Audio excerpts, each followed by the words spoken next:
couldn't have gotten the turkey shot without stock footage. Exactly. Where am I gonna find a turkey? You should have filmed it yourself. I know. I get a Animation, green baby. screen and a turkey. When they keep the music going, then it's not funny anymore. You gotta stop the music right there, let the joke play out. We try to get as many shots as possible. It's better to have more than less. I have folders for every genre. A lot of what you're doing is discipline. That's so organization of that. Imagine editing this. You have 6 cameras constantly rolling, 3 hosts with their own ideas, and you have to make sure everyone has enough screen time.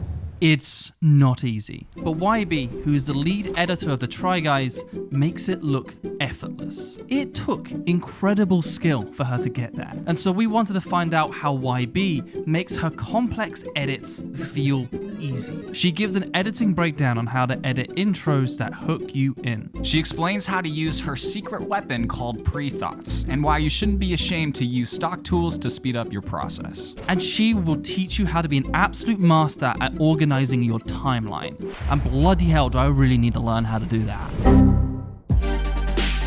Riverside is the best tool for video podcasts. Honestly, if you're not using Riverside for all of your virtual meetings, you're making a big mistake. I've even been using it for consultations. As soon as we're done, I get to send them the entire recording. And not to mention the recording quality is it's good. Whereas other virtual meeting services can only do up to 720, Riverside can do 4K. Which is why we like to use it for podcasting. And we love it because it records each audio and video track separately, so that editing is such a breeze when we get into post. Which means our editor can get started on cutting it almost immediately. And even if you or your guest has absolute garbage internet, it doesn't matter. Because remember that one time when we were in the hotel room? I mean, the call kept on jostling.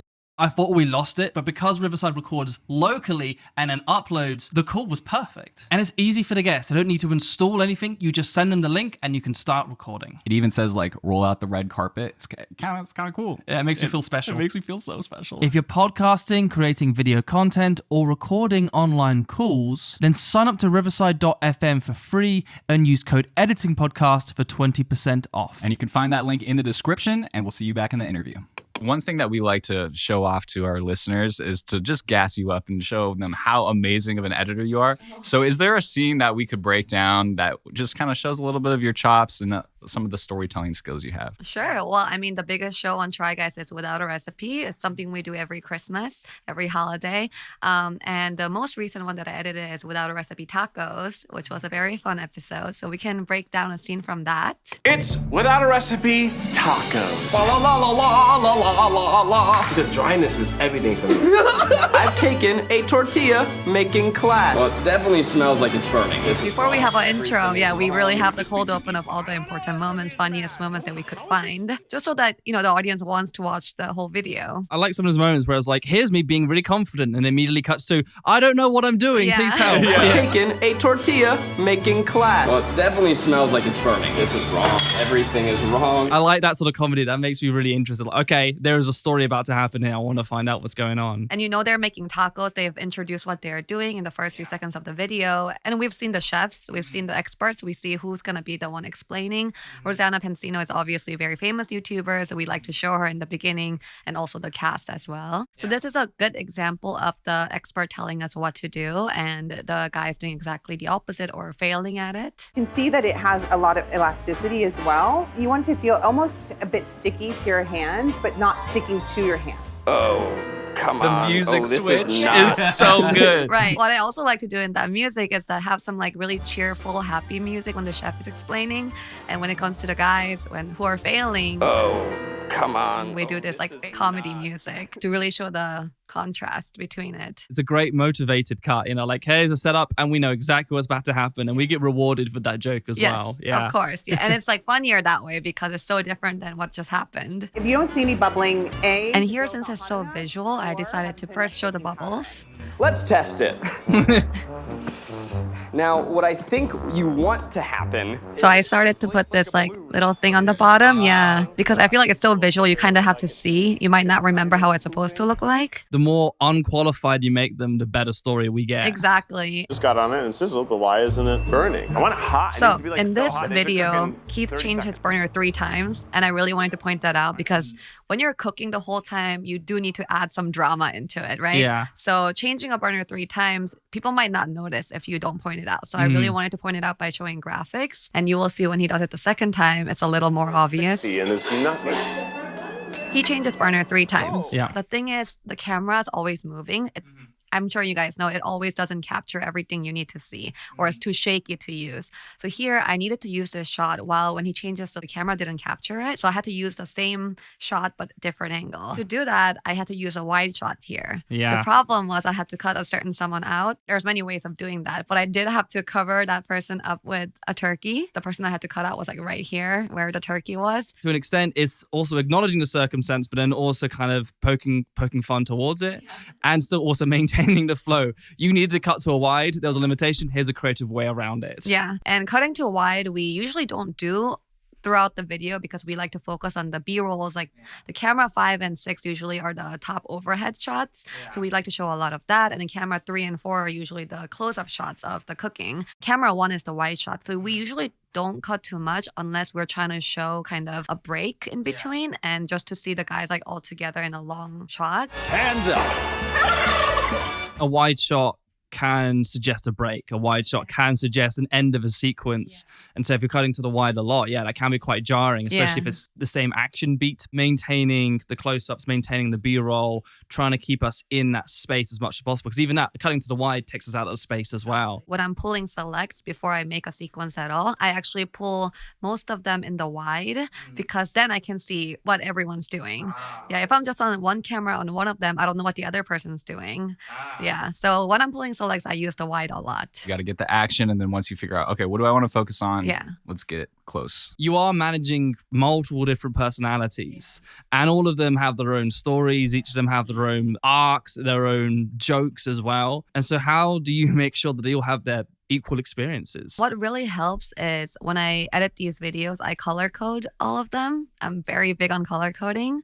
So it's really easy to see for me in the timeline when I'm editing, like who got more time. Oh, so, Yeah. so when you zoom out, you can go, oh, okay, Keith got the most screen time. Exactly. Okay, let me put some more Zach in. Yeah. That's a great way of tracking the multiple personalities when you can literally see the little ratios on top of that. That is definitely a challenging part, showing a story for all the guys involved because you don't want to leave someone out.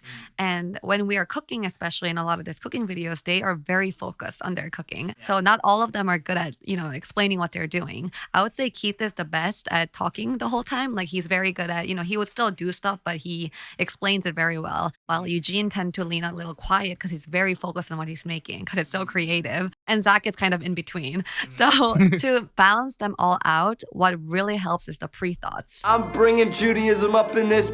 I'm making So a pre-thought Jewish is what we deli. record. It's kind of like when you watch a reality show and you cut to the interview of the person saying like, oh my God, I can't believe that happened, Yeah. So we record all of those before we shoot the actual video. I pull all the selects of all the important bites, but especially when they explain what they're gonna do. That way, when they're actually cooking, I can put them under the B-roll of them cooking. We're gonna have some roast turkey.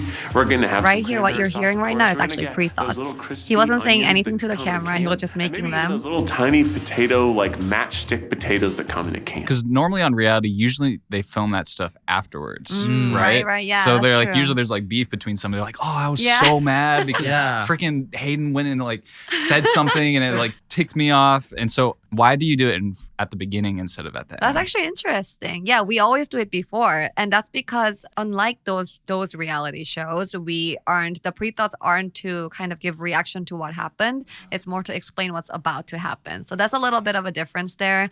So again, we don't like to show a lot of pre-thoughts, while in those big reality shows, they like to cut back to those scenes so they can really show their emotions. But our rule is to not show that many pre-thoughts. So you only use a soundbite as an underlying thing on top of a B-roll that we're going to use. So it really is like a backup. Yeah, it's a backup. backup It's a voiceover. very good backup and some intro to introduce what we're doing. Got it. Actually, we used to also record post thoughts and do like an ending summary, but then we realized, like retention wise and stuff, people weren't interested in the summary because they've already seen the video. So we stopped doing that. It's past tense. I think past tense language is very bad for retention, whereas I think that's why the pre-thoughts are good, because it's future tense. This is going to happen. This gives you something to look forward to. This is giving me good reasons to stay, because I think that's what we're always wanting to see. Post thoughts only work if it's like a reveal. Like if it was a transformation video and there was like a reveal at the end, then it works really well. But otherwise, you don't really need them. Post thoughts risk repeated emotions. I felt this emotion. I'm watching this on the web. I want a new one straight away. And so repeating emotion is dangerous. And the pre-thoughts give that new sense of anticipation, that new emotion that you're going to give me. Yeah. Huh. That's interesting, huh? I just thought about that too. Yeah, well, really great. I don't know. I think I would argue that I kind of like post thoughts. Yeah. You can really get inside somebody's head. Like if something went wrong, like if you're cooking the taco and like, it gets burnt, then you could like have a post reaction of like, oh, it smelled like this thing, and they didn't say it maybe. But it has to escalate that moment. Yeah, it has to be a new reveal. That's why we have a judging section. Yeah, exactly. And that's kind of like the post then. Yeah. Too Hot to Handle, which I think is one of my favorite guilty pleasure shows. A lot of those are post thoughts. A reveal happens and it cuts to like 3 of their like talking head moments, and that does work actually. That's true. I think it does work, especially if like you're watching The Bachelor, like and somebody cheats on somebody else, and the other person's like, "Bro, that guy's such a freaking idiot." Like I just like, and you're not gonna say that in real life, but you can get inside a character's head. It does give deeper context. Yeah, that is interesting. Very fascinating. Never thought about it. Welcome to Jordan's brain. The last like minute or so or 2 minutes, they really didn't talk. But what Keith did was genius in his pre-thoughts is, I don't know if you guys know from TikTok, but he made a song called White People Taco Night. And he even talks about it. He says like, I have a viral hit song called White People Taco Night. So then since no one was talking, I used that music to put under it. White people taco night. We're getting taco shells from the grocery store. And it's just going dramatic with it. From the grocery store. So emotionless. And shredded cheese from the grocery store. And Ortega sauce. This is you just having fun in the editing. Exactly. So much so. Okay. Way to create that into a moment. That's so good. So yeah, using a montage is definitely helpful when there's not a lot of sound bites. But if the montage is too long, again, it can be boring. So you kind of have to balance it out. The joke was made, but that can have diminishing returns quite quickly. And so I think finding the best peak moment of that joke, moving on, and then montages are a great way of signaling the end of a challenge, I would say. That was a good, like, happy accident that he was the originator of the song, which gave you full permission to use that song. Exactly. There's a really, really great support system in all of this, with the understanding that they might get focused. Let's do some pre-thoughts. You have that wide shot just in case a close-up didn't happen to get it. Or we have a lot of cameras. I mean, having all of those close-ups, so there is never a moment missed, and so you have the full arsenal of everything. A lot of this is the production did everything for you to make your job as creative as possible. Like there wasn't many limitations, and there wasn't particularly like problems that you were forced to solve. It's like you were given a lot of ammunition for you to have the full control of what you wanted to be best for the video. Good production is so important. Like we have usually 8 to 10 cameras running on this. Wow. And it's all multi-cammed, so you can see every angle. And not everything is perfect, obviously, because sometimes the camera is shaky or it's blurry or it's not capturing what the guy is doing. But most of the time we have a backup. Like we have the overhead cameras, we have the wide shots, we have the close-ups. Sometimes we even have like GoPros following the guys around. So we try to get as many shots as possible, and a lot get thrown out, of course, but it's better to have more than less. I think the multicam workflow is something that I don't see a ton of people doing as far in YouTube, as far as just like, I don't know. I think the first time I really worked on it was with Jimmy and with Mr. Beast. And most people don't have that many cameras to just throw at a moment unless it's a high production thing, especially if you're doing something that's more reality based. Like this is reality television. Pretty much cut and dry. You have to have those backups to be able to save your butt in the edit. And sometimes the funniest moments are actually captured when they're not supposed to be filming. You know, when they're preparing for something or when they're like saying jokes in between, and that ends up being in the video. So that's kind of real, right? Yeah, that's exactly. Yeah, those are the real moments. Yeah, I've used that. I think there was an instance I think I had with the Mr. Beast Blind video. They got the reactions of those who just had their vision returned. Okay. And they stopped recording and wheeled 2 of the patients out, but they accidentally left one camera running and that person was waiting to be wheeled out. And there's this moment where she's like, she put on her glasses and realized she doesn't need them anymore. No cloudiness, no blurriness. Oh, it's perfect. Now, what's it like? I can see everything. I don't need these. That was an accident. They didn't mean to film that. They accidentally left the camera recording, and I made that a massive moment in that video. In reality TV, sometimes you got to capture the real moments. Yeah, Those real moments. definitely. Yeah. Those are the real moments. And that's yeah. why you gotta watch all the footage, even though it's hard to. Oh yeah, no, yeah, you got to go through everything. Do you like take mental notes or do you take like physical notes? Like I work on paper, like I write everything. Oh really? Yeah. No, I don't. I can't. My handwriting's too bad to do that. But I just pull select. So like when I watch it in 2x speed, so I can get through the entire footage, and I just literally pull up the things I want to use. And I guess if there's things I have to remember, I make a separate sequence, like funny moments, and I drop them there or so. But I guess writing notes is a good idea. That's why I'm known as the post-it note guy. That's why we got the Oh, post-it note yeah. because it's like it's you see my desk sometimes because I just like post-it notes. There's categories. I like to track multiple personalities with a different post-it note color. There was one video, and again, there was another Mr. Beast video, and I had to track 15 different people playing a game of hide and seek. So I made those selects in Premiere Pro as well, but then I also wrote down the beats that they had in their story on post-it notes, and I had like a wall like this of just all of their narratives individually. And then it was part of it was, okay, so I've done this part of the narrative. Here's a good cliffhanger moment. Quackity did this beat, which is kind of a good yes and. Let me bring in that beat, and then I found it in Premiere and put that next to it. So I was able to see the entire narrative from all of their individuals on a macro scale. I don't know if I have patience for that. Oh no, it was very mind-numbing still. Yeah. But it was a very fun way of like being able to track like a lot of these narratives and a lot of these people's experiences as well. But that's what I mean. Like there is no right or wrong way. I think it's what plays to our strengths the most. But I think what we both do is color coding. Yes. Whether it's in the Premiere or outside. So I think color coding is very important. Hello. Cheeky segue. We just wanted to take a moment to let you know about some of our favorite products. Get funding for your content. That's it. That's what Creative Juice can offer. Juice funds have helped creators upgrade their gear, hire editors, or start the podcast they've always dreamed of. Which was amazing for us because we really underestimated how expensive a podcast is. It's a lot of beans. But what's really exciting about Juice though is that you stay in total control of your content. Which is awesome because it's only you that knows exactly what you need for your channel. Juice just supports you with funding and resources. Think invoicing, expenses, income, and more. And Juice helps you with the worst part of being a creator. Taxes. Creative Juice is awesome because they have personalized tax prep tools where you can pay contractors, track 1099s, and categorize all your expenses automatically. All of those things you just said, I've never heard of. That sounds really scary. Juice, please help me. And we actually did just send our producer Ashley a W-9. All I had to do was type in her email. She fills it out and sends it back to us. We'll get a notification and boom, it's super easy. And that's great because the less time you spend doing taxes, that's more time for you to be doing what you do best. Creating. Go to the link in the description and sign up for Juice today at getjuice.com/getfunding.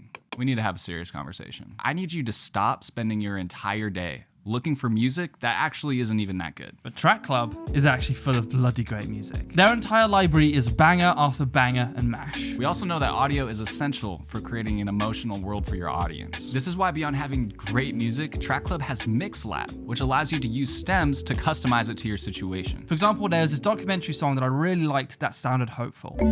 But if I soloed the vocals, that sounded scary. Or I just used the mallets to create a build. And Trackclub makes it super simple to avoid copyright strikes. Paste your channel's URL into Trackclub and Bob's your uncle, your videos will be cleared automatically. My uncle's name's Dave. Guess what? They're offering your first month for free. So go to the link in the description and get your free month of Trackclub today. Every single show has its own editing language and it has its own editing vibe and feel. And I think, you know, the Try Guys do such a fantastic job of bringing just a fun, youthful vibe to YouTube. So if you could think of maybe 3 tenets or practical ways that you edit a Try Guys video, what would those be? So first one that we do that might not be so traditional is we don't care about the length. It could be literally a 5-minute video or a 40-minute video, sometimes an hour long. If the content is good and we really want to show everything, we do show everything. While we cut a lot of stuff out too, but if it's like a really video that we think, okay, we do need to show all of this in. And sometimes that could be bad or good because YouTube likes probably shorter videos, but we just like to experiment with longer things at a time. Like some of our documentaries are over an hour long. So that's definitely something we like to do, experiment with, kind of like pitching a TV show. I guess second one is we always have a cold open. It's Thanksgiving. Oh, I need deli jerk. Everything. The cold open definitely shows like the best moments from the video. Another rule that we do that is mainly I do really in my edits, and we try to teach our editors as well. We don't use the same music track for longer than 30 seconds. That's what we really try to do, because when we keep the same music track for longer than that, it seems to seem tedious. It gets boring. When you change music up as often as possible, not too often because then it gets chaotic, but let's say around every 30 seconds or so, then it keeps the video very engaging. Thank you. Today, I am doing a Thanksgiving twist on a Peruvian... A nice tonal variety. Yeah. Do you ever repeat music tracks? Like, say you have a 40-minute video. Would you repeat it? Or I is normally every single don't. 30 seconds fresh? I try not to, but if I'm really running out of music and time, I do repeat but different parts of that song. What I do in Premiere is you can make the color so that if you color code the used music to, let's say, green, on the tracks that you're pulling from, it changes green there too. So you know what you've used already. Oh, that's smart. Yeah, so I do that all the time to make sure I don't repeat the same song. How quickly do you exhaust music libraries? Now, since I've been editing so long, I kind of have my own like folders. I divided them by genre, like comedy, groovy music, orchestra music, spooky music. And then so I have these folders that I use a lot nowadays. I did a video that was kind of a documentary style in New York. So I downloaded a bunch of New York style music. And so there are some songs that are video specific, but usually I have such a big library now that I've downloaded over the years that I kind of repeat them. That also maintains your flow in deadlines, I would even say, as Yeah, well. it helps a lot. Yeah, how often we will spend at least a full day trying to find one song, but then maybe there could have been a song you've used 2, 3, 5 videos ago. Wait, no, that song was perfect. Great, you've now saved yourself a day. When you're searching on a music library, for example, and you're working on a project and you're just like going at it, do you categorize your music right when you download it? Yeah. Oh, Yeah, wow. I have folders for every genre.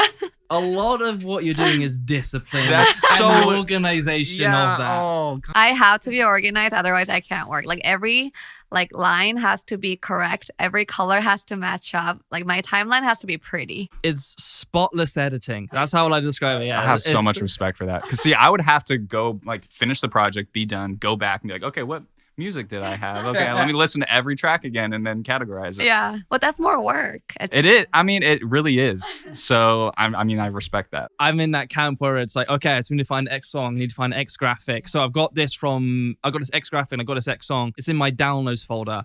I'll drag it into the timeline there and then have it linked to the download folder. Oh no. My nightmare. But then at a point at the end of the day, then I put it into the appropriate folders, but then I have to relink it the next day. Exactly. But for me, it's like I'm trying to maintain in that creative thought. It's like, oh, this is a great idea. And my worry is that if I have to do the organizational part, okay, I've got the song. Wait, what was I going to do with it? Let me give you a trick. How to make this really easy without thinking too much about it. When you download something, you right click, download, and you download to. Okay, and then you already set a folder it's going to download to. So make every genre already before you start even the editing. Once you find a song, just make it directly download to that folder and you just pull it from it instead of going to downloads and then copying it over. Just make a genre beforehand and make it download to that folder directly by right click downloading, and then pull it from there. So it's already done. And it will be faster when you actually edit because now you know where to pull instead of clicking on every single one and watching it. Yeah, no, you're right. There has been moments where I'm like, where is that bloody... Yeah, you're right. Be like YB, guys. Be like YB. And if you ever have to, let's say, give your project to someone else to finish it, it will save their life because there's so many times I got someone else's project and then it cannot link because it's in their downloads folder and it's in their computer and I can't get it. And that happens so many times when you put it in downloads. I've been predominantly Final Cut for majority of my career. And they do a great job as soon as you put it into the project, it makes a copy in its own folder. And so everything is unorganized, but it's copied into one place. And so I can give someone that project file, that library is what they call it. But since I've been learning Premiere recently, you have to have your own discipline and maintenance. Yeah. And if you're on Avid, it's even more. You have to be more organized than Premiere. It's like Avid. crazy. And I think from my experience, I think digital tends to lean more towards Final Cut and Premiere, while TV is still very Avid. I wonder why. It's the project sharing, I think. Project sharing, and I would say from my own observations, it's TV and traditional and film, it's still an older person's game. If you're in your mid to late 30s and above, that's the digital NLE that they were taught with because that was, I think, one of the first ones. And so if the entire industry adopted that first. Yeah, true. And so it's smart to maintain that being the industry standard. Whereas for us, we discovered digital filmmaking from like Windows Movie Maker or iMovie. Yeah. So therefore we would naturally find Premiere Pro or Final Cut. And therefore that was what our generation adopted.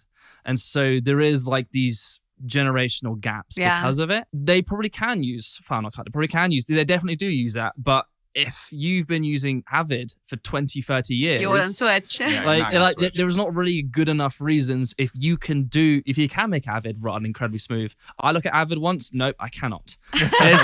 But I actually would love to know. I like the aspiration of like, yeah, I can do Avid. Yeah, I can do DaVinci. Yeah, I can do Premiere. Yeah, I can do Final Cut. Yeah, I can do CapCut. Like I like the idea. Oh no! Oh no! I love CapCut. Yeah. No, but I like the idea of I don't think editors have to be tied down to one NLE. Absolutely I think there is an opportunity for you to be able to be adaptable and adjustable to all of them. Maybe just a slight revision on depending on the project, but then just jump right into it. Well, I'm trying to learn After Effects for that exact reason. And After Effects is so hard. Yeah.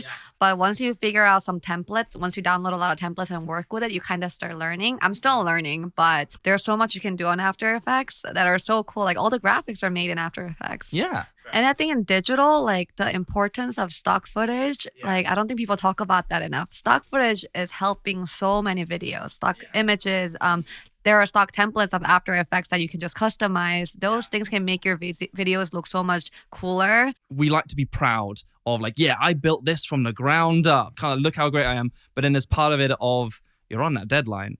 You have to deliver this. Or sometimes you would prefer to focus on this part of the video. And so there's an efficiency and that kind of, I wouldn't say swallowing pride, but more so just accepting I need help here. Yeah. I would like a supporting thing. And so going on to websites that have those templates. For years, I was so proud. Like, yeah, I've never used stock footage. Yeah. But now it's like, I use it all the time. It's like there is a process of changing your relationship with the attitude towards it. It's an attitude shift. That's what it is. It's an attitude shift of like, yeah, this is another tool in my arsenal to maintain efficiency, hit those deadlines, but then also to elevate my creativity as well. Well, I couldn't have gotten the turkey shot without stock footage. Exactly. Where am I going to find a turkey? You should have filmed it yourself. I know, I guess. Start to learn animation, baby. baby. Get a green screen and a turkey. Here we go. I guess so. There's an assumption of like, with a lot of YouTube channels, like it's like one editor or two editors. No, like there is a whole team with editing the Try Guys. Yeah. What is the structure of that team and how to make sure that everyone is like to the best of their ability? So it's really funny. When we first started, there were only really 3 of us. Actually, no, 2 of us. There was me and Devlin were the only editors. And then Will was there. He was our assistant editor. Now he's a post-production coordinator. And Devlin and I are the senior editors now. So our role now is to, whenever there's a new editor, we kind of teach them like not how to edit, but how the Try Guys edit works, because every YouTuber's edit is different. So even if they're super experienced in like TV or something, Try Guys edit is so different. So we show them kind of example videos. We start with easy videos like taste tests, because they're pretty straightforward before we throw them into a harder video. We're still trying to figure out a way to teach all the editors how to edit big videos like without a recipe. We're starting something called phoning it in. A few episodes came out already and I'm just learning it, and it's so challenging, but it's so fun. I think also the teaching is definitely something that we've both struggled with as well. You develop that editing language, you know what it is, you know instinctually what it is, but it's sometimes incredibly different to verbalize. Right. It's like until, let's just say you see an editor that you're training, you see their edit and you went, okay, now I know what's missing here. Yeah, you just have to make them watch a bunch of videos, like give them examples so they can kind of follow through. And then we make them kind of have a rough cut, right? We give them raw footage and say, okay, put this together. Let's an easy one like a taste test. And then we see if the jokes are landing. That's the most important part. If they can get the jokes to land, because they are making jokes all the time, but it needs to work in an edit. Like you have to know when to cut the music out. You have to know when to put a graphics in so that it looks funnier. You have to balance the guy out to make sure not one guy is getting more screen time than the other. So we watch for all these things and try to give notes on those. And once they can handle all of those, then we can move on to a more difficult video. What's the most common note you give to somebody when the joke's not landing? To end music. A lot of times when they keep the music going, then it's not funny anymore. You gotta stop the music right there, let the joke play out, and then start a new track. You cannot keep the song going. Now we got a bunch of chicken carcasses. Oh, it really smells like turkey in here. It shouldn't. That rotisserie chicken. All birds are the same to Rachel. Why is cutting in music funny? I think it's that awkward silence again. It's more of a reaction, or even people are laughing. If there's just no music, like a hard cut to it, not a fade out, hard cut when the joke is played, then it just makes everything kind of explode, like either laughter or that awkward silence that's elevated. You cannot restart that song again. You have to add a new music. Yeah. It's like taking away an element brings focus towards that joke. Sometimes bad jokes are the funniest because it's awkward after. It's more about the reaction. Yeah. When a Try Guys video is filmed and then handed off to you guys, what is the process of getting it towards publish? So we have an assistant editor who will kind of sync the footage for us with all the audio. Sometimes they nest them to multicam. We always have multicam. So that's always nested, and then it gets put into the server where we download it, because we all work from home now since the pandemic, which is very nice. So we download all the footage, and we have a folder structure of projects, footage, audio, all that stuff. So it's all organized for you already. So I open the project and make a selects folder or select sequence, and all the multicam that are made, I name them. So this is the pre-interview, that's the cooking, that's the judging. So I divide them each by section, and then I pull the selects, I make the edit, I send out the first cut. Usually the first cut is due depending on how big the video is. Like short videos is due in 4 days. Bigger videos, they could do 6 to 8 days. So you send them out. The guys, whoever's the lead on the video, they give notes. So we upload on Frame.io, which is a very good program for giving notes. Yeah, so they give notes. We do the notes while finishing the video. So usually cut 1 is only halfway through the video. Like I never get to actually finishing the whole video. Yeah, so cut 1 about halfway. I get the notes, I fix those notes, and by cut 2, I have usually the full cut. So that's called the fine cut. And then for the fine cut, we get more notes, and then we have a lock cut, which is the final cut. All notes done, locked. And then once it's logged, I put it back on the server, and Will, our post-production coordinator, and MJ, our assistant editor, they download the project and everything. They color it, they sound mix it. Sometimes we send it off to someone to do those things if it's a bigger project. And once that's done, they QC it, which means they put it on frame for everyone in the company who has time to watch it. And during the QC, we catch a lot of mistakes like, oh, the graphics actually not showing there. The audio level is too high there. We're not supposed to show that. All these things we fix in the QC, and then it goes up on YouTube. Even if it's a QC, there have been instances where it's like someone's pointed out an interesting note that potentially requires like an overhaul of the edit? Usually not at the QC stage, but there's definitely times when it's a lock cut and then suddenly there's a structural change. And that usually we have to work with scheduling to be like, okay, well then we need more time. And the editor usually then takes it back and adds those notes. Or if the note's not that hard, and the assistant editor is like, take care of it. But usually by the time it's QC, we don't make huge changes because it's usually due the next day. There's a schedule. You guys are probably already running on to the next video as well. The entire company gets pushed back if to an extent. It's the pros and the cons of like, what can we gain by an overhaul versus, hey, okay, like, yeah, this might be a bit of a mistake, but if it's going to mean another 15 days on this edit, we can't afford this. Let's just accept that unfortunate mistake. Depending on how passionate someone's about the project, you know, if they really want it to be perfect and if the schedule allows, we will change everything to make it work. But if it's not that big of a project or audience won't even notice, then we got to make the hard decision to be like, okay, it's going out tomorrow. I'm actually really curious how you got started editing and that whole story. I always wanted to be kind of a writer. I was always creative. That's what I knew about myself. And in high school, I took a video production class just for fun because I had to take an elective class. And I ended up falling in love with it because it was kind of like writing, but more visual. And that's when I learned Final Cut. And I was like, okay, well, editing is kind of like writing. You're like writing the story, you're creative. So I really liked it. And then when I was applying to college, I was like, because I'm, you know, coming from strict Asian household, we knew that film school is not the most stable, right? A film career is not, you know, guaranteed. It's like being an artist. So I said, okay, I'm only gonna do editing if I get into the best film school. And then otherwise I applied to pharmacy schools. So I applied to literally like 5 pharmacy and 5 film schools. Yeah. And then I actually first got into the pharmacy schools before I heard back from any film schools. So I was ready to do pharmacy. You know, I was like, okay, I'm going to study science and be a pharmacist. And I was like literally ready to do that. And then I got an acceptance letter from USC. So I was like, oh my God, I guess it's a dream come true. Yeah. It's a life path moment. You literally had the two roads you could have taken. Yeah. So that really changed a big thing for me, like getting into USC, because once I got in, I learned so much about everything, directing, editing, producing. But towards the end of the last 2 years of USD Film School, you do have to choose two things you want to focus on. And for me, it was directing and editing. And I liked editing more just because I had more control and like I could really like put a story together. And I could really sit there for 11 hours just editing something while everyone else was like, that's so boring. So I got really into editing, learned Avid there. And then once I graduated, when I was looking for jobs, I started out as an intern at BuzzFeed. And actually at that time, the internship was only to become a producer. So there was no editing internship there. Because even now, a lot of people do editing like outside the house. They hire freelancers and stuff.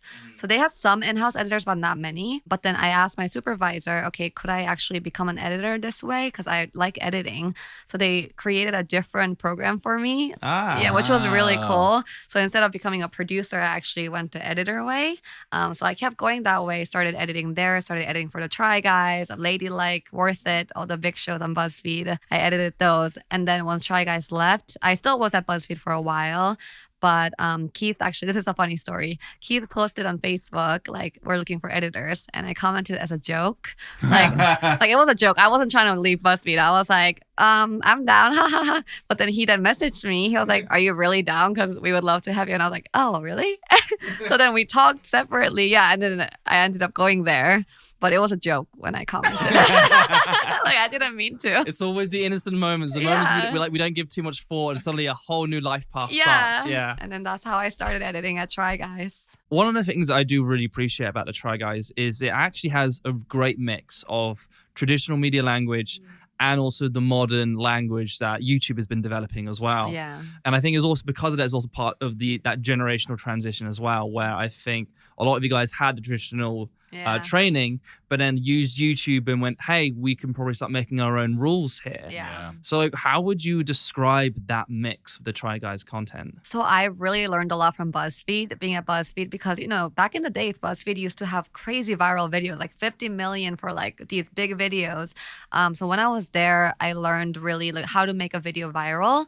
And it's not easy. Like, it's a very hard thing to do. But edit-wise, what you need to learn is to like put specific moments together that make a video viral, how to show it all in the first few seconds, all that stuff. So I carried that along when I was going to Try Guys. What's great about Try Guys is that they do a bunch of different styles of videos. So they would do a vlog style video, but they would also do a documentary. They would do a cooking show. They would sometimes do even a scripted video. So then like I got to learn these different styles. And because of that, I think we were able to touch a lot of different crowd. Like we did a video about moms that would talk to all the moms out there. Then we would do a video that was about sports. So then like all the sports fans get to do. So I think just since they're Try Guys, you know, they try different stuff. So I think that was what really helped, just our having not a specific genre, even though most are comedy, that we're trying different types of videos, having different activities all the time. That was what helped. You get to try a new concept every single video. Yeah, it's like Try Guysception. Yeah. It's like a deeper level of trying things. Yeah, it gives a great opportunity for genre variety. Yeah, they could do anything. Yeah, what I like about that is also with maybe some traditional, they would probably have to make an entire season out of it. Yes. Whereas if you guys, it's like, here's a Try Guys concept, well, let's make a 20-minute video, let's make a 40-minute video. And then you get to an extent, literally go make another season on a new subject. And so like I think that's a really great mix between, I say, that traditional space and this new space. And you get to just jump between all those genres so often. And I think the series, we started recently to make things into a series because we figured out what's working and what's not. So usually they would like make like a pilot and you can't tell if it's going to be a series or not. But then if it performs well, if people like it, then it ends up becoming a series. Without a Recipe, again, it's like the most popular one and we've been pretty consistent with it. I think we figured out it performs better when it's just at the end of the year. So then we switched to that. And now we're trying phoning it in. We've done without instructions. We're trying to branch out different series to see what works. That is a traditional discipline. Making a pilot about something, see if it sticks, and great, this works. Let's make a whole show about it. And Zach likes to do these like fun videos here and there that are just creative and passion projects, and that doesn't need any follow-up episodes. It's just for fun, and those are fun to edit because it's a whole different genre of its own. If you could say anything, just giving some advice to the next generation of editors coming up, Okay. what would you say to them? I think a lot of people think editing is very boring and tedious and long, and you need a lot of patience for it. And it could be all true, but I think you just need to find the right project, because once you find a project you're passionate about, I mean, it's like writing a story or like reading a book that you're really into. You get really into it. And the best way to learn it is just to start doing it. Like, just start editing. Just find a program and just start practicing editing, putting it together. And you'll be surprised how quickly you can learn your own way. Like, everyone has their own way of editing, and you'll develop your own style. And once you start doing it and you'll actually enjoy the process, again, I still have projects where I get bored because it's not fun. It's not going to be always fun, but there will be a project that you're so passionate about that you realize, okay, this is why I love editing, because it's so fun to put it together. And you are the storyteller in that case. For me personally, this was a bit of a full circle moment. Yeah, it was. Because when I first started dabbling on wanting to talk about editing is when I got connected with you, and I wanted us to do like an edit breakdown. You invited me to the office, and I came in.